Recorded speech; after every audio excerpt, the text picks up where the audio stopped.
Hi, and welcome everybody. Good afternoon. It is Monday afternoon, 4 o'clock here in the New York City area. My name is Brian Hayes, and I'm going to help kind of get things kicked off with our first of many J70 webinars on J70 Mondays here. A couple of very important notes for everybody as people continue to join on. We have several hundred people who have registered and really excited about having everybody on board here. It's very important that everybody turn off their videos and put their speakers on mute. So what we need for you to do is in your WhatsApp is in the lower left-hand corner, there is a mute button. So make sure you mute yourself so we can get all the information out to people, and also make sure that you turn your video off, because as exciting as whatever you're cooking for dinner is might be right now, I'm sure you probably don't want to share it with several hundred J70 sailors. So again, we're going to make sure you get the video turned off and keep your recording muted. As people come on board here and we keep loading folks into from our waiting room into the webinar, we're just going to continue to keep a little bit of a reminder to, again, mute and keep your video off. For anybody who's interested, as we get into this a little bit further down the road, this is being recorded, and so it will be available on a click link, and you'll be able to view this at any time. So we have almost a couple hundred people in here again. Another quick reminder is folks continue to load into from the waiting room. Make sure your video is off and your microphones are on mute. Got a lot of material here to cover, and we just want to make sure everybody's clear. So again, a couple hundred people on board. The other thing we want to do is that we want to make sure that everybody has their chat box open. We have three presenters today. If you have questions at all during the presentation, please make sure that you just type them into the group chat there. So just hit your chat button, type in your question, and our team will do everything we can to get all the questions as we can. So as people come into the room, we do automatically mute them, but what ends up happening is people unmute themselves. So we want to make sure you're on mute. We do have somebody producing this, and so what will end up happening is we will go through and mute people as we go along, but we ideally want to make sure everybody's muted. So we're just going to kind of get going here real quickly here, and we're going to go to the next slide. And listen, now we're going to all be missing a whole bunch of sailing this spring, and but that's still a great opportunity to remember to support the class. The J70 class has been doing a tremendous job supporting our boat and our sport, and we just want to make sure everybody remembers to hop online while they got a little window of opportunity, and make sure you join the class. So we're going to yachtscoring.com/J70 class, and we will, it's a great opportunity to join the class. So if you're going to miss a regatta, make sure you remember to join the class by clicking the link. So what I want to do next is introduce Tim Healy. You guys probably all know who Tim is, but past world champion. And Tim's going to kind of take over and drive the bus and introduce our presenters today. So Tim, you there? Yep, I'm here. Thanks, Brian. Awesome. So I wanted to introduce our speakers here. Ruairidh Scott, he was on board the World Champions this past year, and also won the Bacardi Cup. So he's going to share some tips with us. And Allan Terhune was on the boat that won the Midwinter Championship down in Miami, and he's going to share some tips as well. So why don't we start with you, Allan? Thanks, Tim. Good afternoon, everybody, and glad to be here. Yeah, we wanted to chat a little bit about the Midwinters. Tim and Rory and I talked about it quite a bit after the event, and figured it would be a good topic to chat with everyone about. The Midwinters was fun. I got to sail on Team Vineyard Vines with John and Molly Baxter and Ben Lamb, and we have a good team that works hard, and it was good in the we learned quite a bit, and we ended up having a good result in the end. So one of the things about the Midwinters that was interesting for me, and it actually made this debrief relevant, is that the training days were very different from the race days. And these two photos are, the photo on the left is the one on the training days, the photo on the right were the race days. And as you can see, it was drastically different. We had perfect sailing conditions, warm shorts and t-shirts on the practice days.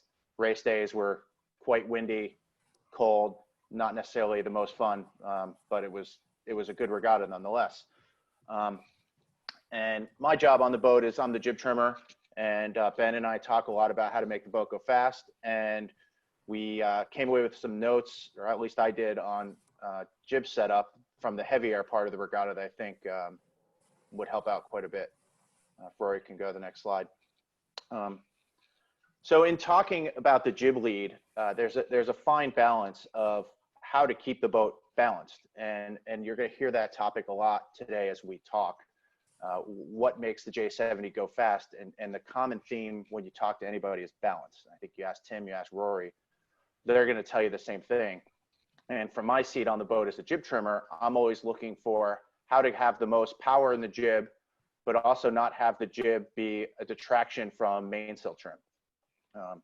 So one of the basic things that I start off with, no matter which jib I'm using around the boat, is trying to get the jib leads set right. And this is where, when it got windy, the jib leads became a key factor for us to going well in the breeze. So in this photo, it's an average day. We sailed, go back to the other slide real quick. We sailed with a J6 and an F1, J6 jib, F1 main. And for me, when I'm setting the boat up, if I'm using a J6 on a US boat, my standard go-to setting would be 7 holes between the jib car and the first factory screw on the forward end of the track. And if I was using a J2 jib, it would be 5 holes. And the principles of how you trim the jib using the in-hauler are basically the same versus the 2 jibs. It's just a little bit of a different setup. And one of the good parts about this chat here that we have now is people can send in some questions. We already got one that I'm actually going to throw to Tim here, in that, you know, we use the J6 jib, but we got a question from Todd Jenner asking what the main difference is between the J2 and the J6 are. So I'm going to bring Tim in and we can talk about that before we move forward a little bit. Yeah. So the big difference between the 2 jibs is that the J6 has a little bit straighter exit in the lower part of the sail, which allows for more aggressive in-hauling. And the more aggressive in-hauling will put the shape into the sail instead of the sail being constructed with the shape in the broad seam like the J2 is. So the J2 has more shape in the broad seaming. It has more shape distributed towards the back part of the sail in the lower part. So it doesn't like as much in-haul. You can still in-haul it easily right to the cabin house, especially when there's flat water and the sea state allows you to in-haul aggressively. But the nice part about the J2 is that you don't have to be exactly right with the in-hauler right out of attack or right off the starting line, because the shape is already built into the sail. Whereas the J6, it's a little bit straighter exit. You need to build that shape in with the in-hauler, but the payback is you can in-haul more on a consistent basis, meaning the sail almost needs you to in-haul a little bit more. So that's the difference. And if you have a crew that's sailing together a lot and has good marks and can repeat settings and understands how to get the in-haul on quickly out of tacks and off the starting line, the J6 might be the right sail for you. Whereas the J2 might be the right sail if you would prefer to not worry about it, or you don't have a crew that has that much time together. The J2 is more forgiving that way. So that's the main difference. My rule of thumb is the J2 takes about 1 inch less in-haul. If you're talking an inch on the cabin house inboard, that's the 1 inch I'm talking about. So it's 1 inch inboard for the J6, 1 inch outboard for the J2 is about the rule of thumb that I use difference between the 2 sails. Got it. And you know, in talking about it, Rory, we can go to the next one. So when we looked at the jib, or at least as me being the jib trimmer, there's a fine balance between the leeward sheet and the in-hauler.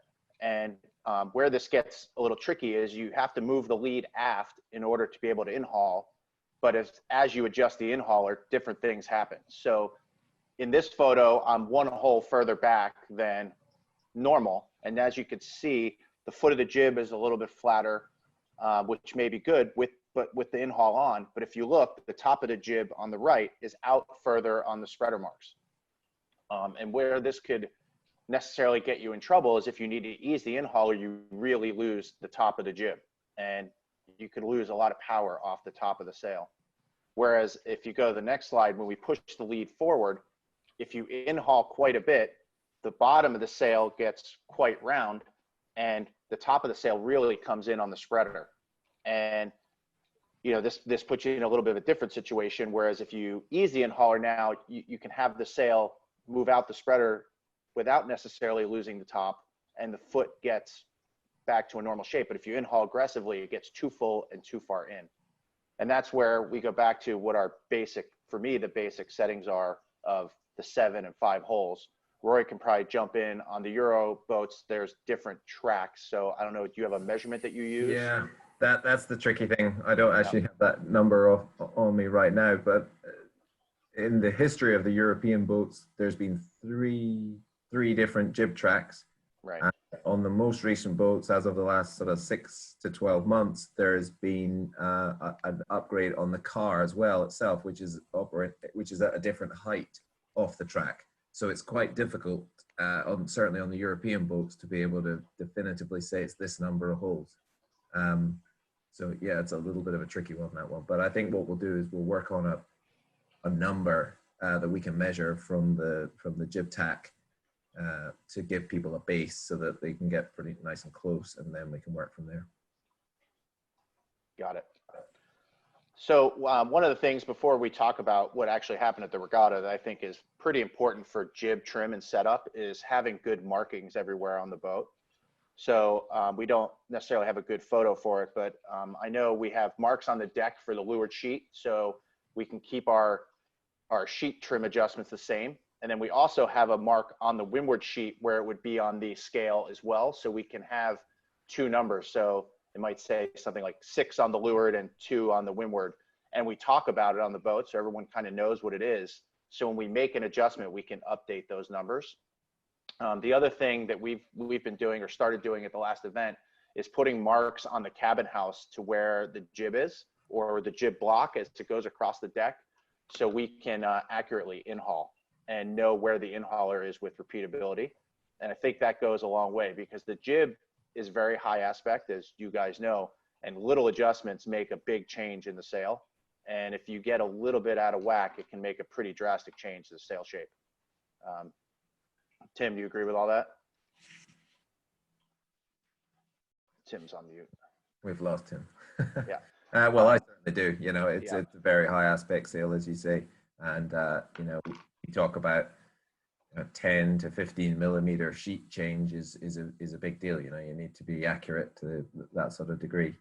So and the same on the in-hauler. I have exactly the same. That, you know, the windward one set up with a mark.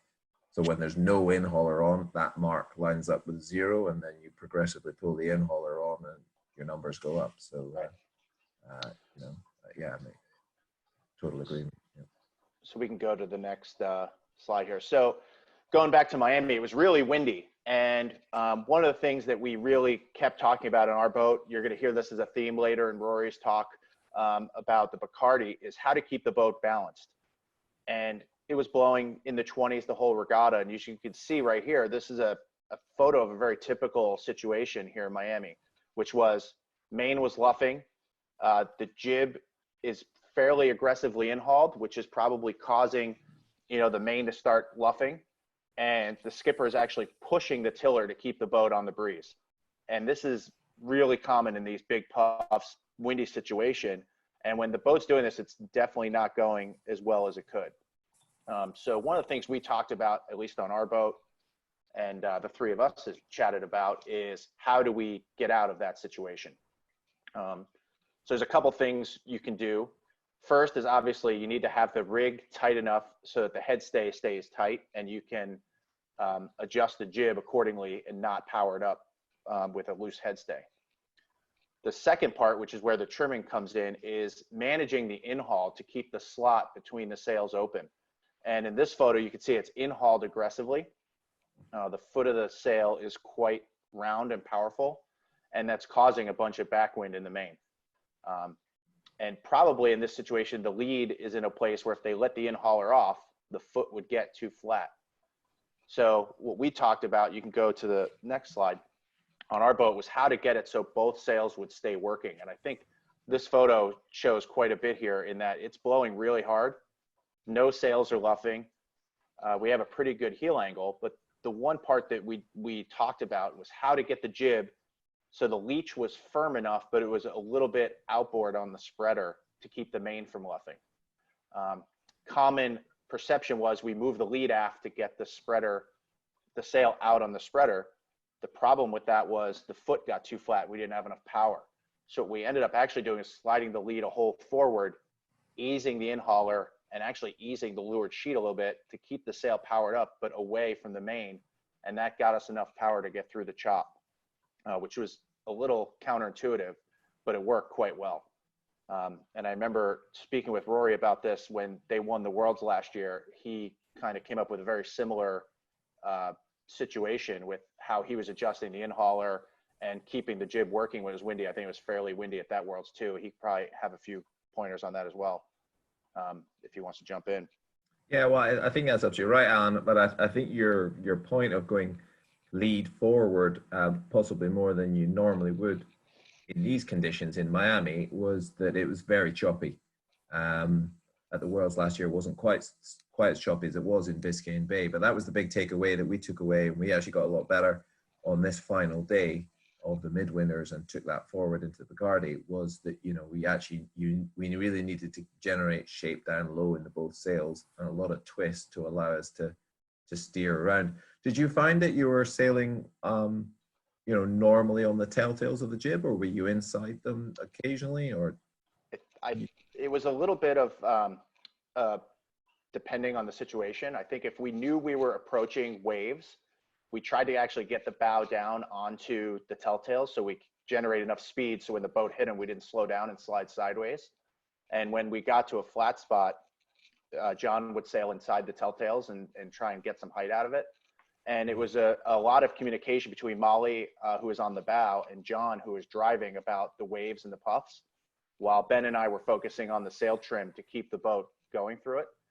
It really was a four-person effort with the chop to keep the boat moving. And the two things we really wanted to avoid was excessive heeling and main luffing, because it seemed like they kind of played together. As soon as you heeled a lot, the main started luffing and it got worse. So that was our big avoiding. Alan, the thing that I look at this picture is the contrast between the one that was shown just before. This boat looks settled. Yep. The heel angle is much better. You can see the rudder angle is dead on, maybe a little bit of weather, which is perfect. And the sails aren't luffing. Yep. Slot looks open, and the headstay it looks bone tight. So headstay tension not only comes from the backstay getting pulled on hard and the rig tension being on real tight or at the heavier setting, but it also comes from consistent main sheet tension.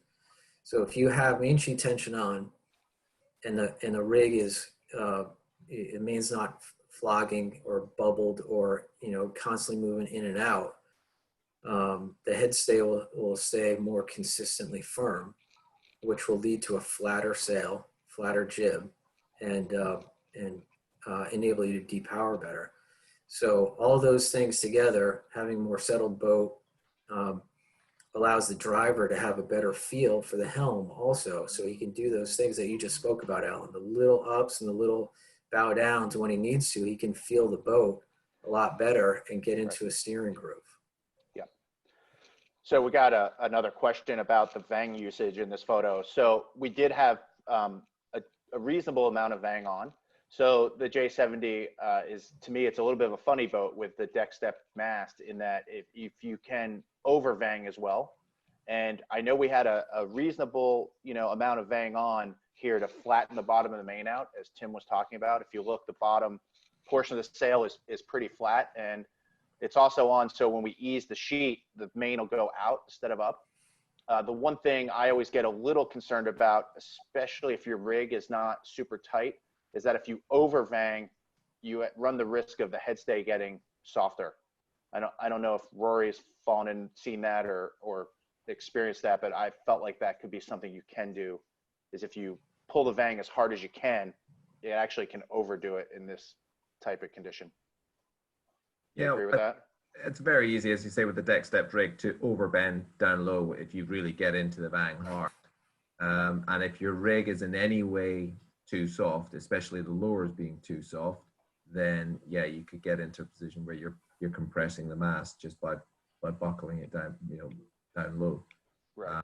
Whether you lose headstay tension or whether you just don't increase it, I'm not totally sure on, but I would say it's very easy, in the modern sails to overvang them.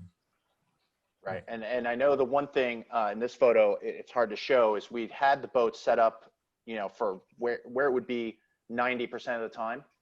And with the in-hauler, if we felt like we ever needed a little more power or it got lighter, as the jib turner, I just reach behind me and pull it up a little bit and in the light spots, and that would give us just a little more power. And then if there was chop or a big puff or something, I would just let it go and it would go to the more ease setting. And that's how we would adjust the in-hauler. I would just reach behind me and pull it a little bit if need be, just to keep the jib moving a little bit, because it was pretty hard to turn around and it was really hard to adjust the leeward sheet. So if we need to make any adjustments, I just grab the in-hauler and banjoed it a little bit to give it a little more tension or to ease it off if need be. Yeah, nice. So Allan, what was your rig tension for this breezy condition? Yeah, so I think on that last breezy day, we were pretty close to the tuning guide for the F1, but I think we were at plus 10, something like that. I know we have a decent amount of lowers on there to keep the mast from turning inside out when we went onto the backstay. The upper shrouds were still soft on the leeward side, but the leeward lowers were definitely firm. So I think we were plus 10, which is one step maybe down from barely sailable of 11 and 11, something like that. I'd be curious to hear what Rory had on his at that time too. Yeah, we were pretty similar. Basically on tuning guide, which on tension gauge is about 28, 29 on both shrouds. Right. So it's pretty up there. Yeah. But I think, as Tim mentioned earlier, the key is when you had to burp the main or something happened, the headstay didn't move or really move a lot. And I know in talking earlier, Tim, you mentioned something about how much you saw the headstay move before you got concerned or wanted to tighten the rig. I don't know if you want to talk about that. Yeah, so, it's pre-race and you're going upwind to try to get your settings, and you're probably, have a tuning partner or at least trying to gauge your speed with somebody else. And in these conditions, you're trying to figure out how tight to set your rig. And one of the things you're looking for is not only the shape of the mainsail, but how much headstay sag you're getting. And the thing that I look for is in these choppy conditions is, when you pound a wave, how much the headstay is actually moving as the boat is, hitting waves and releasing. And if it's moving more than an inch and a half or an inch, then I know I need to, first thing I would do is pull backstay on harder. So let's say I'm maxed out on backstay for that particular rig setting and I'm getting overbend wrinkles in the main, then I know I have to go up on the rig. So I go up another setting, I try it again. And I keep going up until I feel like just when those overbend wrinkles are showing up, I can get enough headstay tension. Because if I go too tight and I overdo it, then my main's going to get too deep. And when I ease the backstay, main will get too deep, and the headstay, I won't get the headstay sag that I want, maybe in a low. So really, I'm setting it up so that when I just start seeing the overbend wrinkles, I'm at that head stay. The head stay's nice and firm, right where I want it. Got it. So I think before we talk about the Bacardi, is there one more slide, Rory? I mean, just as a recap of the Midwinters, and I think this plays through, is how to keep the boat balanced and having a way where both sails are always working, no matter how windy it is, was something we always strive for. Making sure you had enough power through the chop, and that's where we talked about moving the lead forward to keep the jib, powered up in the foot when you had to ease it was also critical. And then constant communication. And I think the one part of that is realizing you can always learn how to make the boat go faster. And that's one of the things, at least on sailing on the Vineyard Vines, we talk about all the time, is there's always a way we can improve. So, the first day of the regatta, we weren't winning. Second day, we weren't winning, but we didn't really get it till the third day. We were really fast the last day. It was just constantly talking about how to make improvements. And I think the boats that do well constantly, you're going to hear more about it from Rory here about the Bacardi, the guys that keep moving forward and just keep having an open mind about how to make the boat improve and get to balance and making the boat easier to sail are the ones that do pretty well.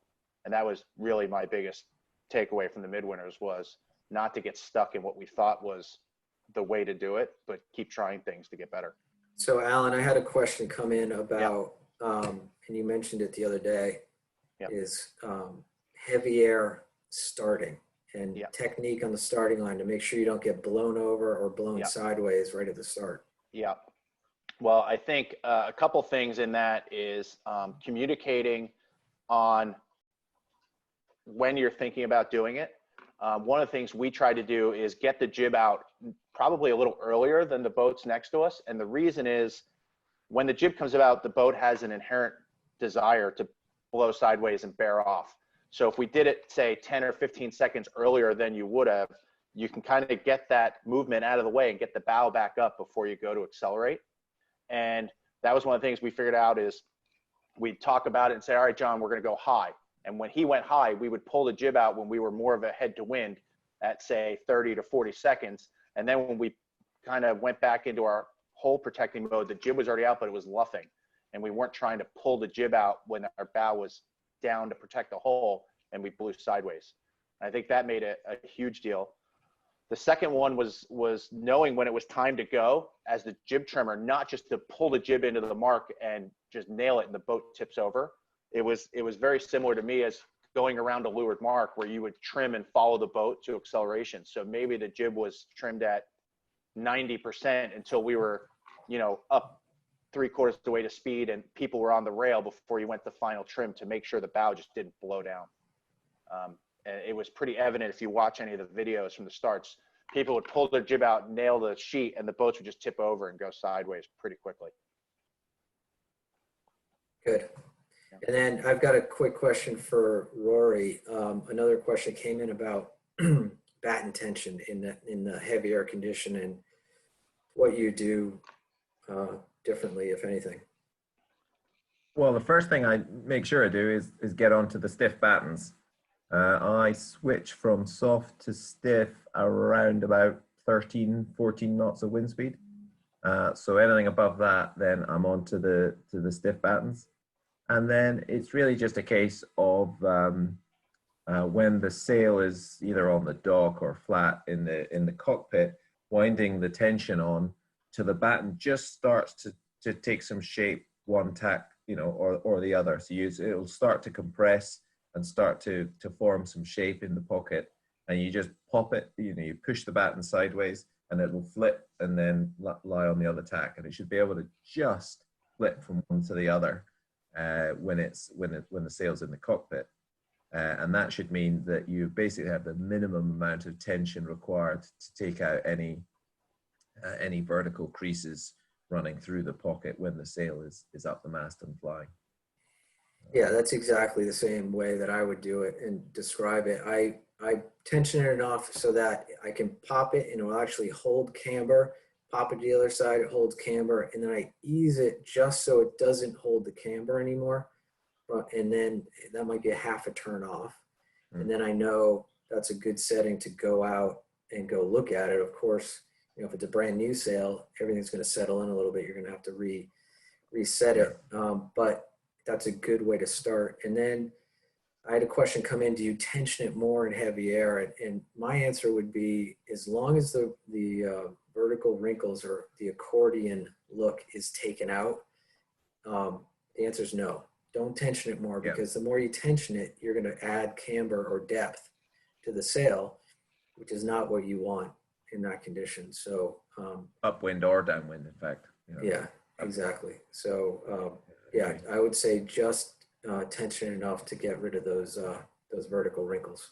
Yeah, I think the real key, though, is, as Rory pointed out in the beginning, is when it's windy, you have to put those stiffer battens, especially in the two full length battens. Maybe not necessarily the gaff one, but the two full ones for sure. You have to change out when it's windy. Agreed. Yeah. Okay, thanks a lot, Allan. No problem. Why don't we move on to Rory and the Bacardi Cup? Thanks, Tim. Good afternoon, evening, night, everyone around Europe and North America. Yeah, well, the same was, when Allan was saying earlier on, when I got back from Bacardi, Tim gave me a call and we had a bit of a chat, and, he was asking what was the big change between the Midwinters, which we'd done. We had an all right regatta, but not great, and the Bacardi, which we ended up winning. I think we were leading from day one right throughout the regatta. So we thought this would be, a very nice topic just to include everyone else in and on what we learned. As it was, the Midwinters was basically one condition throughout the whole regatta, which Alan's perfectly described. You had to get your setup for those conditions right. And if you weren't right, you had to learn and you had to figure it out and get it right, which is what those guys did really nicely, and came out on the last day absolutely swinging and ended up, winning the regatta because of it. We were a little slower out the blocks, with a bit of time off over the winter and that first regatta back. So it took us a little bit of time, but we went away for the weekend between the regattas and worked on a few things. But the Bacardi itself was, there's 3 different racing days, and those 3 days couldn't have been more different in terms of the conditions that we had. Anything from the picture on the left, which is, 4, 5, 6 knots of wind, dead flat water, to the last day, which was back to similar to the Midwinters, or if not even windier, north of 25 knots in the last race, choppy, really, sort of tough conditions. So, and then the middle race was the middle day, was exactly like that. It was in the middle. Sort of medium strength. So we had 3 very different days, and for us it was important to figure out what the key learning each day was and what the important things were. So I think that's what we're going to talk about here, and that was a good topic.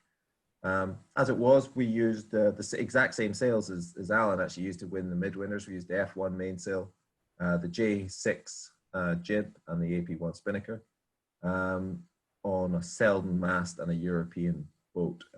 I sailed with Paul Ward on Eat Sleep J Repeat, pretty much the same team as we sailed with at the Worlds in Torquay last year, with just one exception on the boat. So as I say, with a bit of time off over the winter, but it was good to be back in Miami in the warmth, sailing there. So the first day, as I say, was, I think we were postponed on shore for a little while, and we went out to a race course much further south in Biscayne Bay that I'd ever sailed in. And we met a very light building southerly sea breeze. The first thing we noticed when we were tuning up, and Allan actually was out there in a coach boat, so he might have some interesting comments on the day from the coach boat. But we noticed that the breeze, as it was building, the wind up high was much further left than it was down low. So as a result, there was a lot of wind shear, and the sail trim required on port and starboard was very different. You can hopefully see, if I highlight it here, that on port, this boat was really nicely set up. Boom actually slightly above center line with lots and lots of mainsail twist. whereas on starboard, we were able to sail with the boom a bit closer to the center line, but a much tighter main sheet setup. And that's basically because the wind up to the, up the rig was further left, therefore it was headed on starboard and lifted on port. And that, noticing that early on allowed us to set the boat up quite differently, tack to tack, and meant that we were fast, on port as well as on starboard. I saw this picture in Allan's debrief of one boat that was on port, but, and sheeted as if he was on starboard, if you like. We saw you can see the leeward side of the mainsail all the way right up into the headboard, with the boom way above center. So I can imagine that this setup might have felt powerful, but actually was really quite stalled up high. Allan, you got any? Yeah, I mean, my takeaway from the coach boat that day in watching the boats, and it was probably true on the boat you're saying there on the right, is a lot of teams were focusing on how to get height out of the boat or how to make the boat feel like there was a little helm. And what was happening is because the boat was always just on the edge of stalled, they were actually sliding sideways. And your boat was always max power. Maybe you were bowed down a degree or two, but the boat was actually tracking a higher pointing track through the water because you weren't stalled and kind of crabbing upwind. It was really noticeable to me when you were on port tack. Your main was a little twistier than other boats, but you were just going through the water maybe 1 or 2 tenths quicker all the time. And the boat was actually naturally, the foils were working and just pointing on its own. And it probably for the driver, it's a harder mode because it doesn't feel like anything. The helm is really mushy on a J70 when it's like that. But the boat was definitely going better. You could see it from off the boat. You and I chat about on shore, and that, as you said, you had good starts, but maybe not the best starts, and you weren't necessarily winning right off the get-go, but you were able to just slowly work through the fleet because you had pace the whole time. And the big change was you never got off of going fast, where other boats would slow down drastically, and that's where you'd make pretty decent gains on them. Is at least what I saw. One thing that was interesting that we sort of learned this day, or sort of did that day, was because of this difference in the wind up high and down low. When as the breeze was building from 5, 6, 7 knots, we were expecting that wind that was up high to come down to the water. So we were expecting that when the wind increased, that it was going to turn left. And that's exactly what we saw in the first race. Very soon after the first start, there was a big shift to the left as the breeze came down and built. So on port tack, we were always trying to push forwards when we were lifted. And when we were on starboard, we were always, when the breeze increased, we were always trying to sail a little bit higher due to the left shift. So on port, we developed a technique where as the breeze was, we were quite soft rigged at this, in these conditions. We were set up for 5, 6 knots of wind. And as the breeze built, we were on port tack just squeezing the vang on as the first control to depower. And what that did was it just opened the lower leach of the mainsail. So it would bend the mast down low because the lowers were quite loose, and it would flatten the base of the mainsail. And it didn't really have such an effect of the sail up high because that was already quite twisted. So I didn't want that to over twist and lose power up there, but I was really keen that we'd just take the helm off. So every time we got a little gust, we would squirt forward. And I think that's what you were commenting on from when you were looking at the rib. Firstly, when we were on starboard, I wasn't using the vang so much as the control. I was using more of the backstay so that we could then trim the main sheet on harder. So I end up with a flatter sail that was still trimmed in, and quite tight leached up high. And that would allow us to sail high in that temporary header. And that VMG, across the race course seemed to be working really nicely for us. So Rory, do you mark your main sheet as well so that you can get back to settings, or how do you normally do that? Because I know some people do, some don't. Yeah, I have a mark that's up near where the main sheet comes through the block, the floating one, the one up on the boom, where the sheet comes through there. I don't have it down near the cleat because there's there's two, some people put it down there and then you can't actually see where the mark is. It's either in the ratchet block or in the cleat or somewhere around there. So I have it up high, so it's just a bit lower in my vision. And then I gauge how much it's pulled past the block or not. But yeah, I like to have a sheet mark just so I can, out of a start or out of a lured mark or anything, I know very quickly where I want to get it to. And then you can have your subtle trim adjustments depending on what mode you're sailing from there. So Rory, that was a lesson for me. I had never tried that vang on in light air like that. And, I think what I would have done in that situation is a little different. It may not have worked as well, which is, that little breeze comes on and your instinct is, okay, let's pull the main sheet in a couple clicks and, try to get a little extra pointing ability out of the main, close the upper leach down a little bit. And I think what you're saying is with the vang on a little bit, you're achieving that. You're getting a little upper leach tension, or at least keeping it where it is in that puff by pulling the vang on. At the same time, you're flattening, bending the lower part of the mast, flattening the lower part of the main, opening the lower leach, and keeping a more efficient shape so that there's less drag, less stall. Is that correct? Yeah, that's right. Yeah, and this was really because on port especially, we were keen to move forwards. We weren't so worried about taking the last little inch of height. We were looking for a VMG to move forwards. The tactician, said every time we get a gust, I want to go forwards here. Not, we're looking for a VMG, but it's more of a low and fast VMG on port tack. So that's why the technique was different on starboards. Every time we got a gust on starboard, we were looking for whatever VMG would take us higher and slower, and just wait for the shift to come back. And obviously you don't want to be sailing a header on start at any stage if you can, but if you have to, then it's obviously a lot better to be sailing high and slow in that header than low and fast. Yep. Gotcha. And also when we were squeezing the vang on, this is the condition where it's maybe got up to 8 knots or so now. So the J70 goes through it's desperately underpowered in sub 8 knots. And then it goes very quickly to a position where you all slide your weight out as much as you can legally. And then you're overpowered. So, if there's anything, you can do to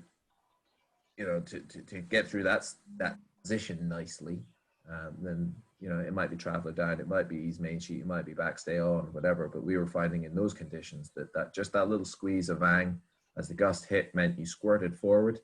And then when we were coming out the other side of the gust and into a lull, just easing that vang back off, just rounded the lower leach up, brought the boom back up, possibly even just a little bit above the center line, and just gave the helmsman the feel, the rudder angle, the grip that he needed to be able to keep the boat on the breeze as you came into the lull. Because it's all too easy just as you go into that lull to sort of dribble away and just end up a bit low, and all of a sudden you're struggling, to hold your lane. So that was working pretty nicely for us in those conditions on that day.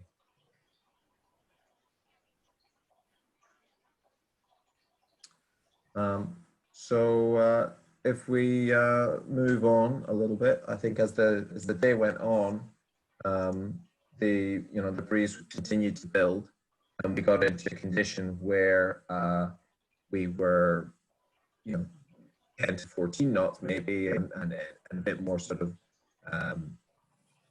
normal kind of conditions. But as a result, we had patches of flat water, and then there was just little bits of chop was starting to kick up.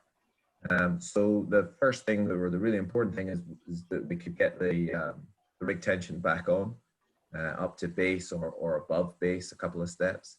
That gave us the ability to then tighten up the course tune on the backstay and use a bit more backstay to start inducing a little bit more upper leach twist, which we can see in these pics. So this was, earlier in the day, and then later in the day, we're now dropping the boom down a little bit, more upper leach twist, flatter sail up high, we've got a couple of comparisons. This was us all here on the right, and on the left, another boat, but I'm not sure. I think it's maybe War Canoe. And, you know, very similar setup, sails, similar, you know, boats were going nicely. I think we were a little higher on the boom, possibly a little higher traveler, slightly flatter down low, a little bit more upper leech twist. As a result, possibly the boat sailing a little bit slightly flatter. So that was, you know, that was working pretty well for us. By the time we got to these sort of conditions, it was a bit more sort of normal. The breeze had established itself. So that was nice. And really what we were focusing on, which is something Allan said earlier on, I think, was that, you know, it's hard to actually go a lot faster than anyone else in these conditions, but it was very much about avoiding any kind of slow moments. So having a setup that allowed you, when those little patches of chop came along, having this amount of mainsail twist just allowed the boat to skip through that chop and get back up to speed nice and quickly. So that was, you know, kind of working pretty well for us that day. Rory, did you guys, throughout the regatta, did you change your rake from day to day, or you just left it at the same place? We were same for the whole regatta. Yeah. And what rake did you guys sail at? We were a little back, actually. We were 1415 millimeters. Guide is 1400, which is what we used at the Worlds. But we wanted to experiment, basically. We wanted to come back a little more to try that out, and that worked out. You know, it was pretty nice, and it meant that we had to tighten up the rig a little bit more and use a tiny little bit more lower, half a turn, but you know, to achieve the same dock tune base numbers. But other than that, it was, you know, pretty similar. You know, I'm not sure how much 15 millimeters of rake really, you know, certainly doesn't move the sail plan very much aft, so I'm not sure it's going to really influence your rudder angle in any way. Allan, do you guys change between days, or do you just set it and forget it? We generally set it and forget it. I mean, we sailed the Midwinters, I think it was 4'7" and a quarter was our mast rake, which we take we bring the head stay against the mast, mark it on the top of the white band, and then measure from that mark down to where the head stay attaches to the toggle, not where the whole thing goes into the furler, but that top pin. And we were 4'7", basically and a quarter. I think the one thing that it's important to remember is as we all tighten the rig up, the boat naturally rakes further back, right? So if you start off with a long head stay, as it gets windier, the mast is gonna, as you tension it, angle back further. So I think you could see where some of the guys sail with, you know, the longer head stays, that, you know, as they wind the rig on, they actually bottom out, and, you know, the rig comes back quite a bit. So it's also, you know, I was thinking about the jib leads a little bit just in this discussion. It's probably part of the reason why when it gets windier, you actually need to push it forward, because the rake slides back a little bit as you tighten the rig. Yep. The geometry of it changes a little bit. Yeah. But generally, because we can't change while we're on the water, Tim, I've kind of always been on the you know, the side of the fence of you don't know what the weather is going to do every day. And, you know, I don't like the notion of being caught out on having my light air settings, and then, you know, it gets windy and then you can't change it. So I like the notion of kind of getting the rig tuning around the head stay length and leaving it. Yeah, I think, yeah, the important thing about the geometry there is that what you just said is, if you do your sailing and your training and get all your jib settings and your in-haul settings with one rake, and then you decide to try something else, you know, especially on a race day, you try to change it to a different rake, all of a sudden all your settings are going to be a little off. And that's why, like you, Al, I don't typically change rake during a regatta. I might experiment, you know, like Rory said, between regattas and see, and have plenty of tune-up days to get new settings. But if you do it in a regatta, then all of a sudden you throw all your jib marks off a little bit. And that's just enough to throw things off so you're not 100% confident with your speed and settings in every condition. Yeah. Yeah, I agree. Yeah, totally. All right. Well, we'll keep moving on. Next day, day 2 was breeze swung round to the northwest. We had very shifty, choppy, unstable, but generally a sort of medium strength wind. And what we sort of discussed in our boat on the way out was this was going to be a day where breeze was going to be up and down throughout the race. There was going to be a lot of the race where we'd be on the wrong rig setting for that wind speed. So the takeaway really was, you know, what do we need? What can we do with the sails in order to, you know, manage the fact that a lot of the time we're going to be out of rig setting, and that's exactly what happened in race 1. And we started, and it was reasonably light, sort of light medium. We'd done all our tuning; it had been pretty light, so we were set up at base or just below, I think. And all of a sudden, it was 15 to 18 knots halfway up the first beat, and everyone was out there on rig setups that were way too loose. Some guys had got it right and had tightened them up before the start, but a lot of us out there were figuring out what to do with the setup in order to, you know, to still be fast. And as we, there's a couple of pictures here that it was very easy on a setup that's too light. When you think you're overpowered, you pull the backstay on, and you end up with these nasty big diagonal creases in around the mainsail window, especially the ones above and just below that run through the inboard end of the bottom batten. And if you start to get that, that's a real sign that we've got way too much lower mast bend. It might be that the vang was pulled hard, it might be that the backstay was pulled very hard, but with soft rig and loose lowers, this part of the mast is trying to get forwards. So on our setup, you know, you want to pull as much backstay and vang as you can to flatten the sail out and make it twist, but we can't, not to the point where we starve out. So here, you know, this might be just the you know, 50 or 100 mil ease on the backstay adjuster, just to take those nasty big creases away. Because if you get caught like this, then it's very easy. Well, this was a picture a few seconds later, you know, the whole sail flapping, boat out of balance.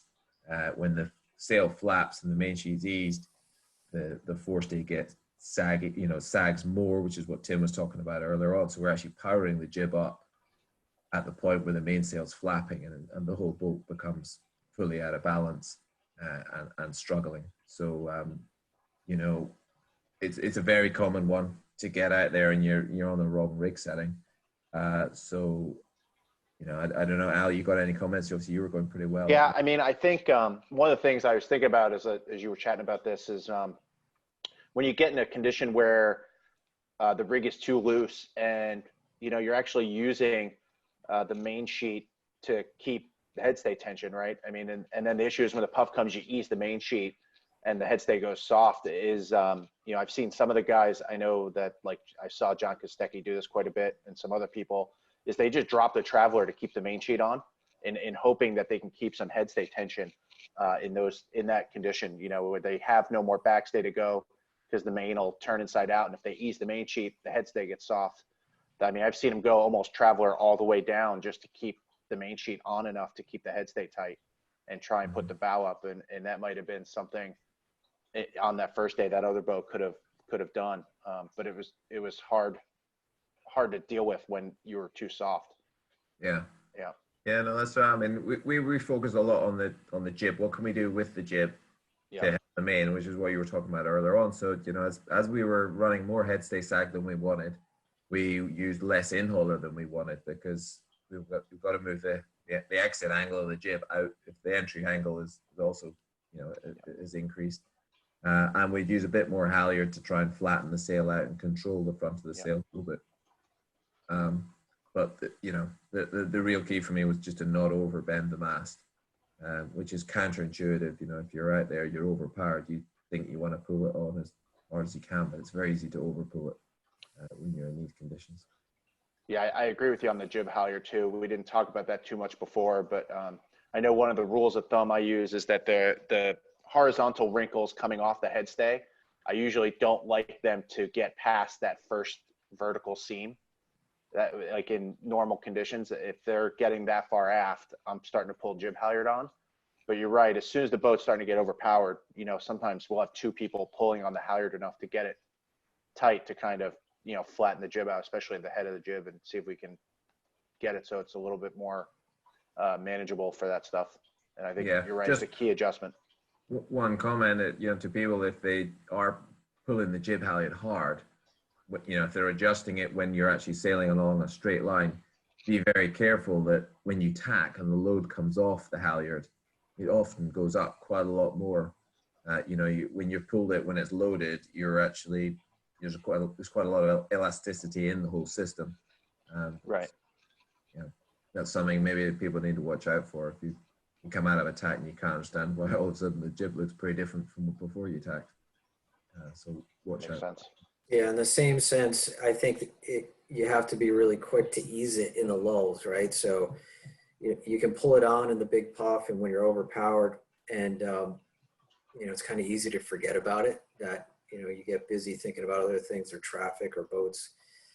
But being quick to ease it back off in a lull and start showing those scallops in the front of the jib, you know, the wrinkles in the front of the jib again is important. And my rule is when it's breezy, let's say it's 18 to 20 knots, it's okay to take the wrinkles out, pull up the halyard hard enough so you just take the wrinkles out of the jib. But you have to be really careful, because as soon as that lull comes, especially in a northerly like this, you can get a decent sized velocity change, that you ease that halyard back off again. And now let's say that the breeze drops again and it's a dying northerly, and now your rig is boned up. And what do you do to get power? So first thing I focus on is, of course, you're going to start easing backstay, easing the outhaul, easing the Cunningham, you know, with those big controls. But, you know, now you're thinking, you know, ease jib halyard. And now maybe you've got guys leaning in a big lull. What do? Your halyard's on, your rig tension's on. You can't adjust that during a race. So now you start easing more jib halyard. And like Allan said, now you're easing the wrinkles back to that first seam. So that's maybe 8 inches back, 10 inches back in the sail. So you're really trying to get some power in there. But the next thing that should be going through your mind when you're easing a halyard that much is, remember, you're easing it from the top of the sail. So now the whole sail is lowering down as you ease halyard, changing the geometry to the jib lead. So you should be thinking lead forward. Whenever you ease halyard and you have people starting to lean in the boat, you should be thinking jib lead forward, because if you keep lowering the sail, it's in effect doing the same thing as moving the jib lead aft, which is the wrong thing to do for the shape of the sail, especially down low. So you have to compensate by moving lead forward. So as you know, you get stuck with your rig too tight, that's one thing you should remember as you're starting to ease a lot of jib halyard and put maximum power into the jib. The lead has to go forward to create the depth in the bottom of the sail. Yeah, and that was exactly what happened in the last race.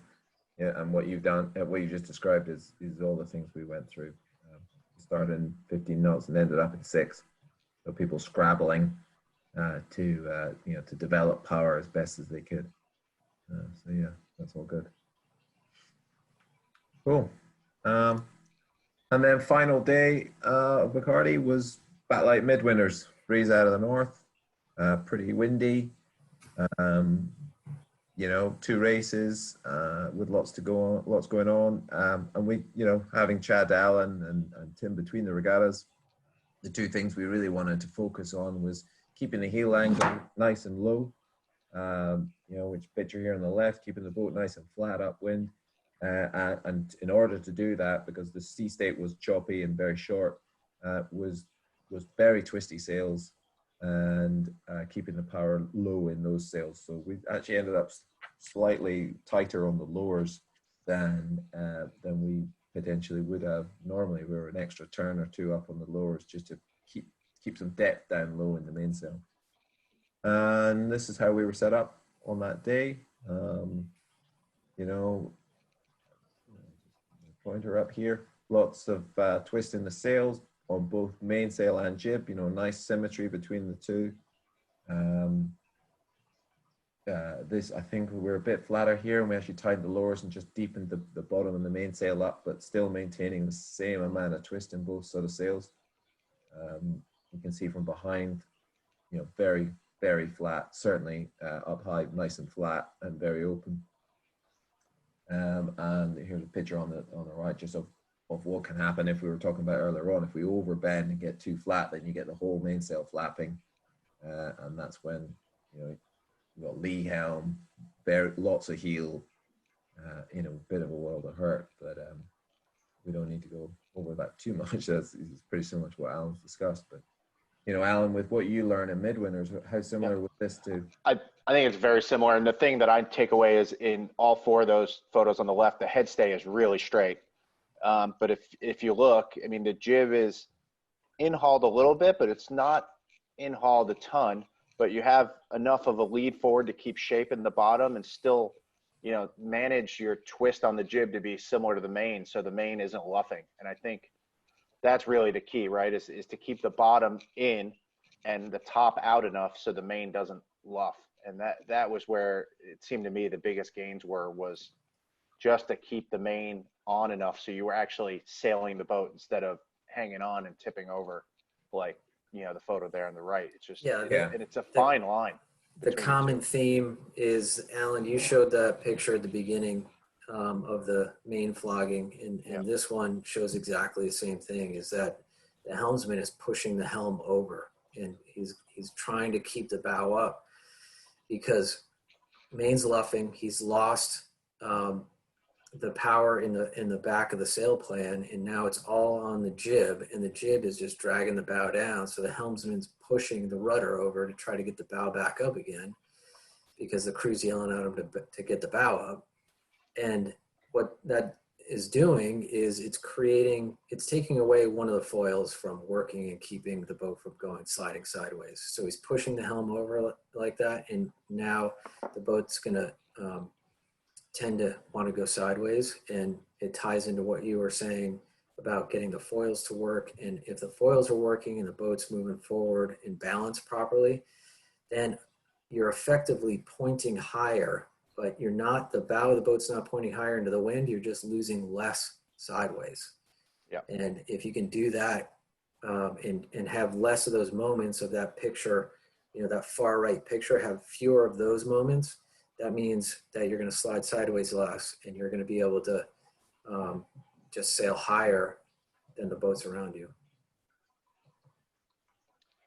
Yeah, I mean, I think the biggest thing, you know, along with that is, as Rory mentioned, is, you know, keeping, you know, as low angle heel as you can, but also a constant angle heel. Because I think, you know, not having the foils going side to side underwater isn't great either. So, you know, managing whatever heel angle you're comfortable with and keeping it constant is also pretty key in that condition, because it allows the helmsman or woman or driver, whoever, to get around the waves instead of, you know, when the boat heels up, it's really hard to steer, and then it gets flat and you kind of wander. Keeping it constant is a big deal.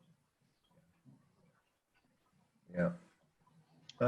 So just wrapping up really, you know, Bacardi for us was good, obviously, winning the regatta. And the takeaways we had was our F1 J6 combination was pretty versatile. We could get anything from 6 knots flat water to 25 knots and real short chop and going well across the range. The tuning guide I think works really nicely when the wind speed and sea state are sort of aligned. You know, the sea state is normal for that amount of wind. The final day there and Midwinters, you know, it was choppier than the wind speed was sort of showing. So we deviated from the tuning guide ever so slightly by tightening the lowers a little bit extra to move the center power of the sail plan, of the sails down in the sail plan. So, you know, the tuning guide, which you can find online, you know, on the One Design page, is it's just a guide. You know, it's what we feel is the best across the range, but everyone's rig is slightly different, and sea state and, you know, things can be slightly different. So don't worry too much about absolutely being on the guide, but you know, be pretty close to it. I'd say would hold you pretty well. And then, you know, the usual stuff of flatter sails trimmed harder when the water's flat, and twistier, deeper sails when it gets choppy. And if you are having to twist a lot to depower, then making sure that you're not increasing the headstay sag by doing that. So if that is, if when you ease the main sheet to twist the sail and the headstay moves, then arguably you need more rig tension so that you can use more backstay to hold that headstay nice and stable, so that when you adjust the main sheet in and out, you're not affecting the depth in the jib as much. And those were the big things that we sort of took away from that regatta. So a couple of questions came in. So one is about rake, and the tuning guide, I think, calls for 4'6" and 3/4. And you guys are both sailing a little bit more rake than that. And so I think that's kind of a common theme that we're seeing in the class, is people are experimenting with a little bit more rake at a time. So it might be time for an update of the tuning guide to go to 4'7" perhaps.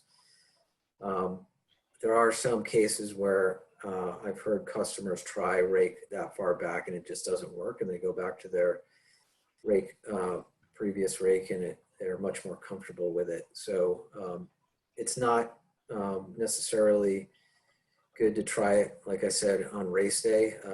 But if you want to experiment with more rake, leave yourself a couple of days to tune up and make sure all your settings get updated. And then, Rory, question, if we go back to the slide before about the boat all the way to the right, the question came in, you know, what do you do in that setup? You know, what would you change to avoid getting into that situation too often? You need to make the sail plan more forgiving. So here, all the power is in the jib, and there's nothing in the mainsail at all. So we've got to get to a point where we're spilling wind out of the top of both sails at the same time. So looking at that picture, I would be twisting the jib open a little bit more.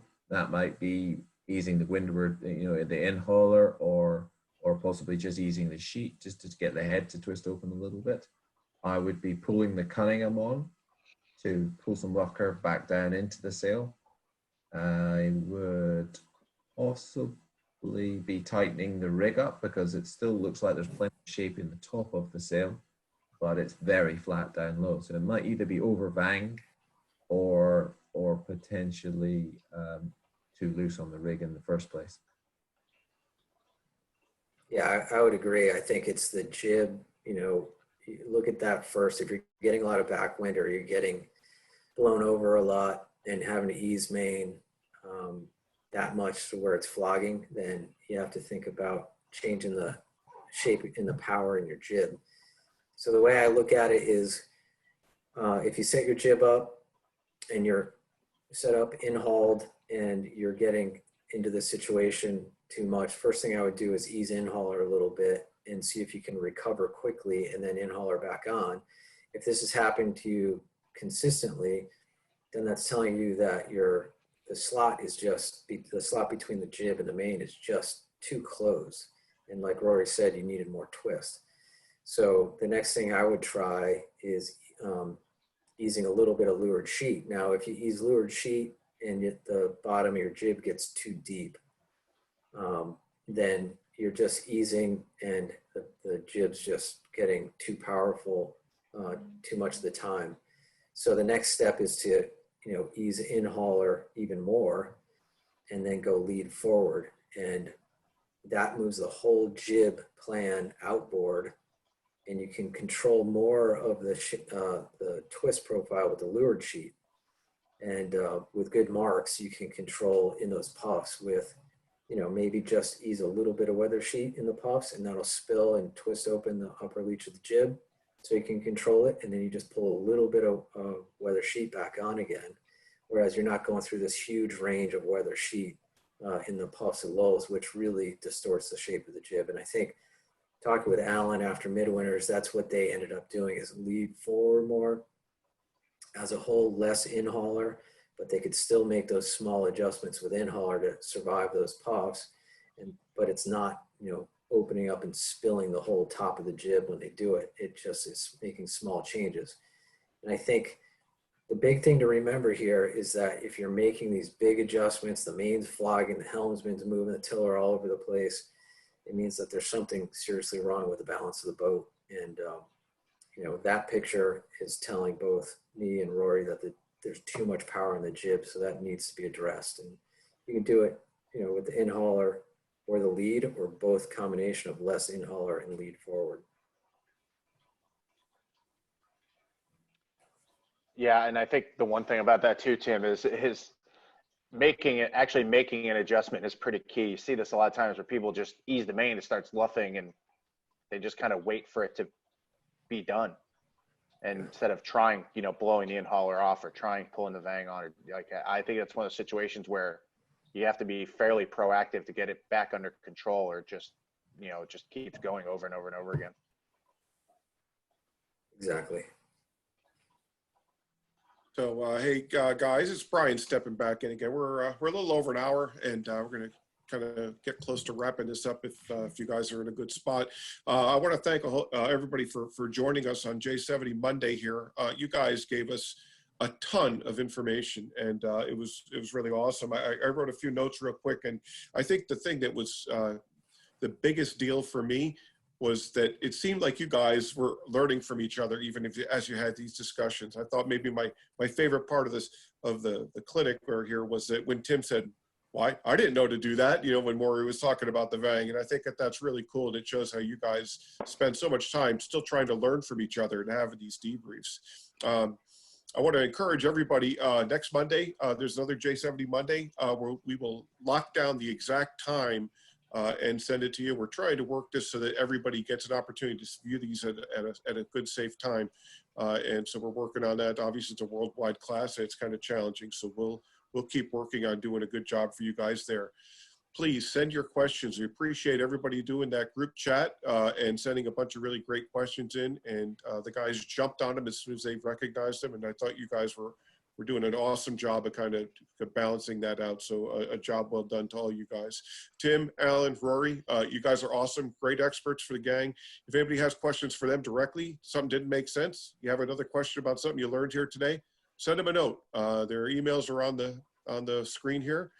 Also, last thing is they will be, this will be available to replay. We'll make it available to the class, and also it'll probably be on Facebook and everything else like that.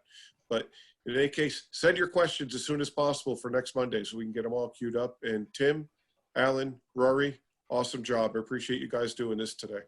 Thank you, Brian, and thanks everybody for attending. Thank you. All right, everybody, be safe out there. We'll see you in a week.